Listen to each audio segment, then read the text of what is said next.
बघता बघता वर्ष सरले, कडू गोड आठवणींनी होते जे भरलेले. या वर्षांनी खूप काही शिकवले, आयुष्य किती क्षणभंगूर आहे, जणू प्रत्यक्ष प्रात्यक्षिकच करवले. कधी झाला खूप हर्ष, कधी वाटले जीवन व्यर्थ, कधी आले ओठांवर नकळत हसू, कधी दाटले डोळ्यात आसू. खोट्या नात्याची झाली जाणीव, स्वार्थी लोकांची इथे ना उणीव. अवचित अशा वळणावरती ऋणानुबंधाच्या भेटीही घडती. झाले गेले द्यावे सोडून, सरते वर्ष गेले शिकवून. नव्या संकल्पाची, नव्या स्वप्नांची घेऊ गगनभरारी, इतकीच आस नव्या वर्षाची, इतकीच आस नव्या वर्षाची.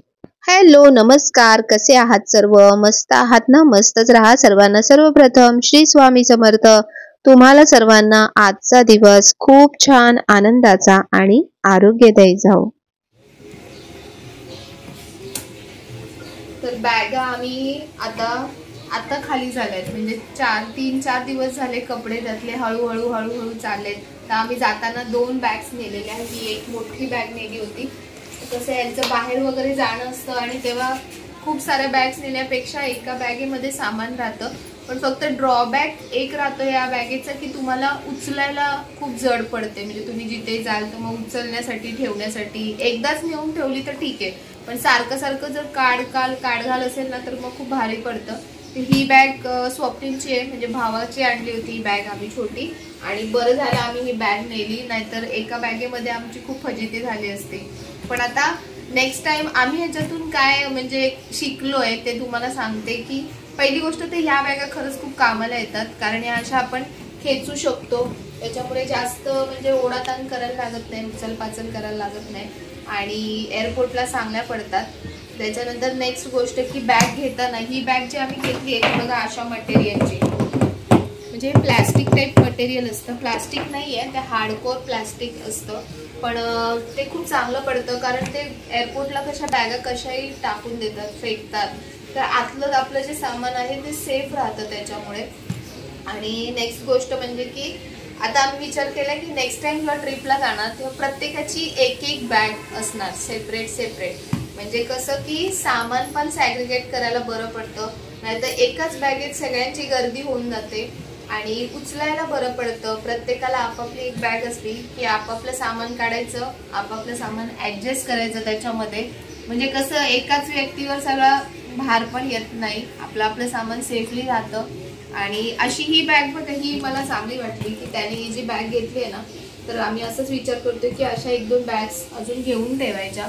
म्हणजे कसं त्याची बॅग आणता येईल आम्हाला जेव्हा पाहिजे तेव्हा, कारण हे काय रेग्युलर आपण वापरत नाही, कधीतरी यूज करतो. त्याच्यामुळे आम्ही काय एक्सचेंज ऑफर आमच्याकडे चालू असते सारखी. तर ही बॅग तर आहे त्याची, आणखीन एक बॅग वाटली तर आम्ही घेऊन ठेवू, म्हणजे प्रत्येकाला एक बॅग होऊन जाते. तर असं हे बॅग पुराण होतं, तर आता क्लीन करून ठेवते बॅगा सगळ्या व्यवस्थित. त्यानंतर बॅग जागच्या जागी ठेवून देणार. जे पण एक्स्ट्राचं काही सामान असतं मी काय करते या बॅगेमध्ये ठेवते, कारण मग कसं तशी बॅग रिकामीच राहते. त्याच्यामुळे वरचं जे सामान आहे ते त्याच्यात ठेवून घेते, लागत नाही, कधीतरी लागतं आपल्याला. आणि आता ही पुसून त्याला बॅग व्यवस्थित रिटर्न करून देतो. मग नंतर जेव्हा कधी जाणार नेक्स्ट टाइम तेव्हा घेऊन येईल. पण अशी मस्त आहे आणि या बॅग खरंच खूप युजफुल आहेत. आपल्या रेग्युलर बॅग तर असतातच, पण ह्या बॅग अशा घेऊन ठेवायच्या ट्रॅव्हलिंगमध्ये. फक्त एअरपोर्टसाठी नाही म्हणत आहे, तुम्ही इतर ठिकाणी पण कुठे जात असाल तेव्हा पण या बॅग्स खूप कामाला येतात. तर आता 3-4 दिवसांपासून कपडे धुवून शेवटी आता कुठे कपडे संपलेत. तर आता बाकीचं काय सगळं थोडं छोटं मोठं आवरायचंय, तर ते आवर. तर आज मला आठवड्याच्या बऱ्याचशा गोष्टी सगळ्या करून ठेवायचेत कामं. तर त्यामध्ये हे एक काम ते म्हणजे दळण काढणं. तर चपात्यांचं पीठ तर दळण काढलेलं आहे, पण सध्या आता आहे थंडी. तर थंडीमध्ये आता सध्या एरवी मी ज्वारीचंच दळून आणते, पण आता थंडीमध्ये सध्या ज्वारी आणि बाजरी मिक्स करून आणते. तर दळणाची पिशवी आहे का, आमच्या इथे असं नाव लिहून पाठवावं लागतं, नाहीतर पिशवी एक्सचेंज होऊन जाते. एकदा असंच झालं होतं, पीठ एक्सचेंज झालं होतं, तर त्याच्यामुळे असं नाव लिहून टाकलं होतं. तुम्ही पण असंच करता का? तर डब्बा नेला ना तर डब्बा आणायला खूप जड पडतो, त्यापेक्षा अशी पिशवी बरी पडते. तर ही पिशवी मग दळण आणलं ना की मग मी स्वच्छ धुवून ठेवते आणि मग परत नेक्स्ट टाइम वापरता येते. तर बघा, ही आहे बाजरी, ही आमची गावची बाजरी आहे. तर आईंकडून ह्यांनी आणली होती. ह्याला ज्वारी आणि बाजरी असं म्हणतात. ज्वारी थंड असते थोडी आणि बाजरी थोडीशी गरम असते. तर म्हणून मी 2 टोप ज्वारी आणि 1 टोप बाजरी, म्हणजे म्हटलं तर 1 किलो ज्वारी आणि अर्धा किलो बाजरी असं मी प्रमाण घेते भाकरीसाठी. कारण मला बाजरी जमत नाही, खूप गरम पडते. तर म्हणून मी मिक्स करते आणि असं मिक्स भाकरी म्हणजे संध्याकाळची म्हणा, दुपारची म्हणा. आता भाकरी म्हणजे खूप हेल्दी आहे ऍक्च्युली, भाकरी खाल्लीच पाहिजे आपण. तर चपात्या तर नेहमी असतातच. तर हे दळण काढून ठेवलं, थोडंसंच दळते, नाहीतर मग पीठ कधी कधी जास्त दिवस राहिलं तर कडू होऊन जातं. तर दुसरी गोष्ट म्हणजे की बघा, ह्याही जी गोष्ट आहे ना, ही खूप महत्वाची आहे ही तयारी. त्याच्यामुळे तुमचा आठवड्यातला बराचसा टाइम वाचतो. आता शाळा सुरू होणार आहेत, परत सुट्ट्या आता संपलेल्या आहेत. तर त्याच्यामुळे ही तयारी मी करून ठेवते. ह्याला असं एरवी करायला गेलं तर अर्धा 1 तास किंवा पाऊण तास लागतो. पण तुमची आठवड्याची खूप सारी पुढची घाई, दगदग सगळी कमी होते याच्यामुळे. तर काय काय करते बघा, तर हे ओलं खोबरं आहे, जे मी आता असं भाजलंय छान ब्राऊन. तर ओलं खोबरं नुसतं असंच ठेवलं ना तर खराब होतं. त्याला बघा तुम्ही वास येतो वेगळाच एक कुबट. तर म्हणून मी अशा प्रकारे भाजून ठेवते. कारण जरी तुम्ही हिरव्या भाज्यांमध्ये जरी घातलं असं भाजलेलं ओलं खोबरं, तरी ते खूप चविष्ट लागतं. किंवा तुमच्याकडे कधी कधी वाटण नसेल, सुकं खोबरं नसेल, तर त्याच्याऐवजी तुम्ही हे खोबरं घालू शकता. आपली भेंडीची भाजी म्हणा, हिरवी कुठलीही भाजी म्हणा, त्याच्यामध्ये तुम्ही असं खोबरं टाकून बघा, खूप मस्त चव देते. आमटीमध्ये सुद्धा तुम्ही फोडणीला घालू शकता. म्हणजे वाटणाची जी कमी आहे ना, ती हे खोबरं भरून काढतं. कुठल्याही स्टफ भाजीमध्ये तुम्ही भरू शकता. तर म्हणून ते जास्त दिवस टिकून राहावं, म्हणजे जास्त दिवस म्हणजे मी तर ही आठवड्याभराचीच तयारी करते, खूप जास्त दिवसांचं नाही बनवून ठेवत. त्यानंतर वाटण बनवायचं होतं मला, जे रेग्युलर भाज्यांमध्ये मसाल्याचं वाटण करतो ते. तर त्याच्यासाठी मी हे सुकं खोबरं भाजून घेतलंय. त्यानंतर आता कांदा भाजून घेते. हे जे वाटण आपण भाजतो ना, तर हे खूप मस्त भाजायचं, ज्याच्यामुळे तुमचं वाटण अजिबात खराब होणार नाही. तर हे वाटण करताना मी काय करते, कांदा पहिले असा सुक्काच भाजून घेते. कांद्यात आधी काहीच तेल वगैरे घालत नाही. त्याच्यामुळे कांदा व्यवस्थित पटापट भाजला जातो. रोजचं जेवण बनवताना ना पण अशा खूप छोट्या छोट्या टिप्स असतात, की ज्या आपण फॉलो केल्या ना तर खूप त्याच्याने फरक पडतो. तुमचा टाइम पण वाचतो, प्लस तुमचं जे तुम्ही करताय ते आणखीन छान प्रकारे बनतं. तर आता ह्याच्यामध्ये अद्रक आणि लसूण घालणार आहे मी. तर अद्रक पण बारीक चिरून घालायचं कधी पण वाटणामध्ये, ज्यामुळे कसं आहे ना की ते मिक्सरमध्ये चांगलं वाटलं जातं. नाही तर तुम्ही बघा बऱ्याच वेळा वाटणांमध्ये अद्रक आणि लसूणची हे फोडी दिसतात आपल्याला. तर आता नंतर थोडासा अर्धा 50% आपला कांदा जेव्हा भाजत येतो, तेव्हा त्यामध्ये तेल घालायचं. म्हणजे कांदा म्हणजे जे आपलं वाटण आहे ना, ते खूप छान बरेच दिवस राहतं. तुम्हाला माहित असेल की तेल किंवा मीठ हे एक जसं आपण प्रिझर्वेटिव्ह म्हणतो इतर गोष्टींमध्ये घालतात, तर हे प्रिझर्वेटिव्ह म्हणून त्यांचा वापर केला जातो. लसूण आणि अद्रक सुद्धा मी याच्यामध्ये थोडंसं भाजून घेते, म्हणजे त्याचा जो उग्र वास असतो एक प्रकारचा, तर तो निघून जातो. तर बघा, आता जे माझं रोजचं वाटण आहे ते मी भाजून घेतलं. त्यानंतर अद्रक लसूण पेस्ट. कारण बऱ्याचदा काय होतं, भाज्यांमध्ये आपण सगळ्याच भाज्यांमध्ये वाटण घालत नाही. आता थंडी आहे तर मी बऱ्याचदा कडधान्यांच्या भाज्या जास्त प्रिफर करते, म्हणून मी वाटण बनवून ठेवते आठवड्याभराचं. त्यानंतर अद्रक लसूण पेस्ट, जे आपल्या हिरव्या भाज्या असतात किंवा आपण वेगळं काही बनवतो, खिचडी आमच्याकडे बऱ्याचदा असते, तर खिचडीमध्ये सुद्धा मला अद्रक लसूण पेस्ट लागते. तर किंवा इतरही काहीही गोष्टी बनवल्या तर बऱ्याचदा ही पेस्ट लागते. तर म्हणून घरच्या घरी बनवून ठेवली ना तर ती चांगली पडते. जर बाहेरून आपण ही पेस्ट आणतो तर त्याच्यामध्ये बघा वेगळाच वासही येतो आणि तेवढी चवही देत नाही. तर जास्त प्रमाणात लसूण घ्यायचे, थोड्या प्रमाणात त्याच्या अर्धी अद्रक घेतलंय. त्यानंतर कोथिंबीर मी यामध्ये घालते. तर कोथिंबीर यामध्ये थोडंसं असं मऊसर होईपर्यंत फक्त याच्यामध्ये भाजते. ज्यामुळे काय होतं, की कोथिंबीर मधलं जे मॉइश्चर असतं ते निघून जातं आणि तुमची पेस्ट जास्तीत जास्त दिवस टिकून राहते. तुम्ही जर यामध्ये आणखीन एक टिप म्हणजे यामध्ये जर तुम्ही मिरची सुद्धा घातली तर तुम्हाला फोडणीला दुसरं काहीच घालायची गरज नाही. फक्त ही पेस्ट घातलीत आणि कुठली हिरवी भाजी घातली तर तुमची भाजी मस्त रेडी होऊन जाते.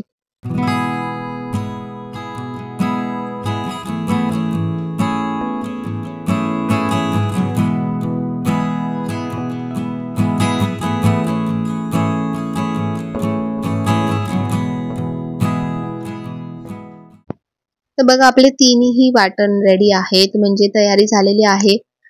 अद्रक लसूण पेस्ट त्या साईडला, वाटण आणि ह्या साईडला आता हे खोबरं भाजून ठेवलंय. तर आता हे सगळं मी वाटून घेणार आहे. तर हे वाटताना सुद्धा मी तुम्हाला एक टिप सांगते की मी कसं वाटते. मिक्सरचं भांडं घेतल्यानंतर पहिले मी काय करते की पहिले जी अद्रक लसूण पेस्ट आहे ती बारीक करून घेतली. कारण काय होतं, त्याच पेस्टमध्ये तुम्ही वाटण वाटू शकता, पण एकदा जर तुम्ही वाटण वाटलं तर त्या भांड्यामध्ये तुम्ही परत अद्रक लसूण पेस्ट घालू शकत नाही. मग तुम्हाला भांडं परत धुवून घ्यावं लागेल. तर म्हणून आपला टाइम पण सेव्ह होतो आणि आपलं कामही फटाफट होतं. तर आता ही जी पेस्ट रेडी झाली आहे ती मी या काचेच्या बरणीमध्ये भरते. कारण तुम्ही प्लास्टिकमध्ये किंवा स्टीलमध्ये कशामध्येही तुम्ही जेव्हा अशा चटण्या किंवा अशा बारीक जे वाटण आहे ते जे भरून ठेवलत ना, तर त्याच्यापेक्षा काचेच्या भांड्यांमध्ये ते जास्त चांगलं राहतं. तर त्याच्यामुळे बघा आणि ही जी बॉटल आहे ना ही खूप मस्त मला पडते. कारण याचं वरचं जे तोंड आहे ते असं बारीक नाहीये, जाड आहे. तर त्याच्यामधून उरलेलं जे असतं शेवटी तर ते काढायला खूप मस्त पडतं. तर हे मी Amazon वरून मागवले त्या बॉटल्स. मागच्या एका व्हिडिओमध्ये मी तुमच्यासोबत शेअर केलेल्या आहेत. डीमार्टला सुद्धा अशा बॉटल्स खूप चांगल्या प्रकारच्या मिळतात. तर बघा आता त्याच वाटणामध्ये म्हणजे थोडंसं तळाला उरलेलं होतं तर त्याच्यामध्येच मी हे वाटण वाटून घेते. तर मी वाटण वाटताना नेहमी काय करते, जर जास्त प्रमाणात असेल तर पहिले खोबरं वाटून घेते फक्त आणि त्यानंतर कांद्याचं वाटण करते. पण आता थोडंच वाटण आहे तर मी लेयर लावते तरी पण त्याला. पहिले खोबरं, मग कांदा, मग कोथिंबीर, म्हणजे असं तुम्ही जर घातलत ना मिक्सरच्या भांड्यामध्ये तर ते एकत्र व्यवस्थित वाटलं जातं. नाहीतर मग खोबऱ्याचे तुकडे किंवा अद्रक लसूणचे तुकडे ते तसेच राहतात. तर बघा आता वाटण पण माझं मस्तपैकी बारीक असं वाटून झालंय आणि ते पण मी अशा प्रकारच्या बरणीमध्येच काढून ठेवते. कारण आठवड्याभराचंच आहे तर जास्त म्हणजे मोठं भांडं नकोय मला.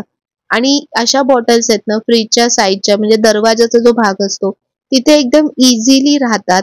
काढायला घ्यायला पण आपल्याला सोपं पडतं. नाही तर इतर वेळी जेव्हा आपण अशा डब्यांमध्ये वगैरे भरून ठेवतो तर डबे कधी कधी मागे ढकलले जातात आणि कधी कधी आपल्याला समजतही नाही की वाटण किंवा पेस्ट बनवलेली आहे. तर त्याच्यामुळे आपल्या डोळ्यादेखत दिसेल आणि जागा पण सेव्ह होईल. अशा प्रकारे जर ठेवलं तर तुमचे जे पदार्थ आपण म्हणजे बनवतोय तर ते जास्तीत जास्त दिवस व्यवस्थित राहतात. तर माझे आता आठवड्याभराचं टेन्शन मस्त कमी झालेलं आहे. बघा मी शेंगदाण्याचा कूट पण केलाय. शेंगदाणे भाजून त्यांना बारीक केलेत. त्यानंतर इथे खोबरं रेडी आहे, पेस्ट रेडी आहे. तर माझी अशी तयारी झाली आहे आणि तर आता मी कुठे चाललो आहे, आता बाहेर चाललो आहे. आज 31 आहे. तर 31चं बाहेर ॲक्च्युली खरंच खूप गोंधळ असतो कारण सगळीकडे गर्दी पण असते. पण काल यांनी मूवीचे तिकीट्स बुक केले होते. काय डंकी तर शाहरुख खानचा पिक्चर आहे ग, असं नको बोलूस. मला ॲक्च्युली तेवढे आवडत नाही शाहरुख खानचे पिक्चर. पहिलेचे आवडायचे ते DDLचे वगैरे, पण आताचे काय आवडत नाही. पण त्याचा जो डायरेक्टर आहे तो 3 इडियट्स आणि कुठले मूवीज PK, तर ते म्हणजे चांगले मूवीज ज्यांनी डायरेक्ट केले त्यांनी डायरेक्ट केलाय. तर म्हणून मग ह्यांचं खूप चाललंय की जाऊया. तर म्हटलं चला, सुट्टी पण आहे तसं पण आणि मावशी पण येणार आहे, मावशीला पण घेऊन जाणार आहे. पप्पा वगैरे सगळे गावाला गेलेत त्याच्यामुळे ते नाही आहेत. मावशी आणि ऋतिक आहे. तर चला बघूया. आणि मॉलमध्ये पण 31चं काहीतरी छान असं डेकोरेशन वगैरे बरंच काय असेल तर ते पण मी तुम्हाला, गर्दी तर असणारच आहे तर एवढी नको, बघू चला काय असतं मॉल, काय आहे मॉलमध्ये, काय केलंय. चला मॉलमध्ये पोहोचल्यानंतर बघितलं तर बघा मस्त गर्दी होतीच. मला एक्सपेक्टेड होतंच की गर्दी असणारच कारण 31 आहे. आणि कल्याणमध्ये खरं सांगू तर कुठेही असं गार्डन नाहीये किंवा फिरण्याची खरंच जागाच नाहीये. त्याच्यामुळे लोकांना एकमेव ठिकाण आहे फिरण्याचं ते म्हणजे की हा मेट्रो जंक्शन मॉल. तर बघा किती गर्दी होती. इथे कार्निवल सुद्धा होतं की काही गेम्स किंवा असं काय बरंच बघा लोक काय खूप एन्जॉय करत होते मस्त आणि छान वाटतं. इतर वेळी जर ह्या वेळेला आपण गेलो मॉलमध्ये तर बराचसा शुकशुकाट दिसतो.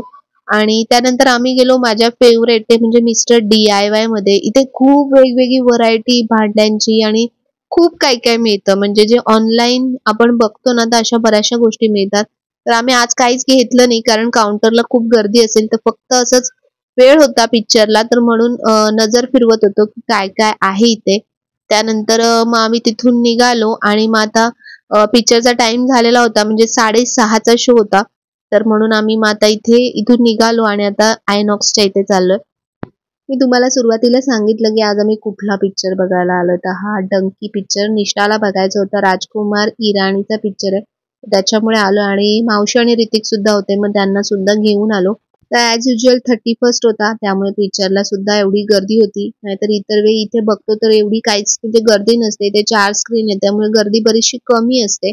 पण आज बघा भरपूर गर्दी होती पिक्चरला. आणि पिक्चर सांगणार मी तुम्हाला की कसा होता. तर पिक्चर झाला आणि त्यानंतर आम्ही इथे वरती फूड कोर्ट आहे तिथे आलो. म्हटलं थोडंसं काहीतरी खाऊन नंतरच घरी जाऊ, उशीर झाला होता. पण इथे सीट शोधण्यामध्येच आमच्या जवळपास अर्धा तास गेला. एवढी इथे प्रचंड अशी गर्दी होती. तर आम्ही मूवी बघितला, त्यानंतर आम्ही थोडंसं खाल्लं. आज तर खूपच म्हणजे खूपच गर्दी होती सगळीकडे ना, म्हणजे आहे अजून गर्दी भरपूर. मावशीला विचार. तर बघा कोण कोण, मी तुम्हाला दाखवलंच नाही की कोण कोण आलं होतं. मावशी आली, ऋतिक आलाय, निष्ठा आहे, हा ही कंपल्सरी आहे, आणि हे आहे. तर सगळ्यांना आमच्याकडून नवीन वर्षाच्या शुभेच्छा. हॅपी न्यू इयर सर्वांना. आणि भरपूर म्हणजे मॉलमध्ये मावशी काहीतरी सांगायचे, समृद्धीचे आनंदाचे वर्ष जाऊ दे सगळ्यांना. शुभेच्छा सगळ्यांना. शुभेच्छा. पिक्चर आवडला का तुला? छान आहे ना, एक मेसेज आहे त्याच्यातून. हा खरंच खूप मस्त पिक्चर आहे. ऍक्च्युली सध्या मला खरंच शाहरुख खानचे वगैरे पिक्चर एवढे आवडत नाहीत, पण ऍक्च्युली बघण्यासारखं पिक्चर आहे, खूप मस्त आहे. असं फायटिंग ऍक्शन असं काही नव्हतं. स्टोरी चांगली आहे, स्टोरी चांगली आहे, म्हणजे सगळ्यांना बघणं म्हणजे एक चांगला सोशल मेसेज आहे. आणि मेन त्यांची ऍक्टिंग पण सगळ्यांची चांगली आहे. बरोबर. तर आता नवीन वर्ष चालू होणार आहे. तर माझे नवीन वर्षाचे काय रेझोल्युशन्स असणार आहेत तर ते तर मी तुम्हाला सांगणार आहे. पण त्याच्या आधी यांचे विचारूया आपण की काय ठरवलं, नवीन वर्षाचं काय ठरवलंयस, काय करणार आहेस. अगं उद्या आता चालू होईल नवीन वर्ष आहे तेच रोजचं. आणि तुमचं काय रेझोल्युशन आहे? लवकर उठा आणि लवकर ऑफिसला. बस एवढं. नाही, सगळ्यात चांगलं आहे की चांगली झोप घ्या, आराम घ्या, थोडासा काम पण व्यवस्थित करा आणि जमलं तर थोडं व्यायाम करा थोडासा. आणि निष्ठा तुझं काय रेझोल्युशन आहे? नाही ठरवलं. अभ्यास करायचा. अभ्यास मी सांगते ना तुझं रेझोल्युशन की अभ्यास कर.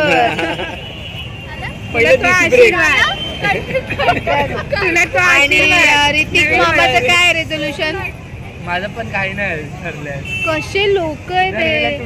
काय पण ठेवलं तुम्ही ठेवणार, तुम्ही 2 दिवस पण नाही करणार आणि तोडणार.